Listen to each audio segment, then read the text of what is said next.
ಪುಂಡಿ ಎಂದರೆ ಬದುಕಿ ಬಾಳಬೇಕಾದ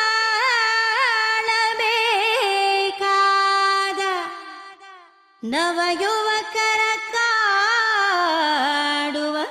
ಮಾರಕ ಕಾಯಿಲೆ.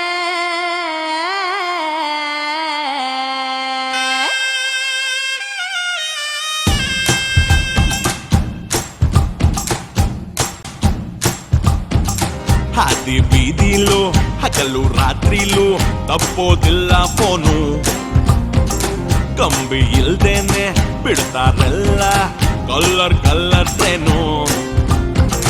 Day and night daily chat, hi hello ನಾನು ಗಂಟೆ ಗಟ್ಲೆ ಮಾತಾಡಿದ್ರು, ಕೇಳ್ತಾರೆ ಮತ್ತಿನ್ನೇನು. ಬಂಡಿ ಇಲ್ಲದೆ ಪಯಣವು ಸಾಗದು, ಉಂಡಿ ಇಲ್ಲದೆ ಪ್ರೇಮವು ಉಳಿಯದು. ಪುಂಡಿ ಪುಂಡಿ ಪುಂಡಿ ಪುಂಡಿ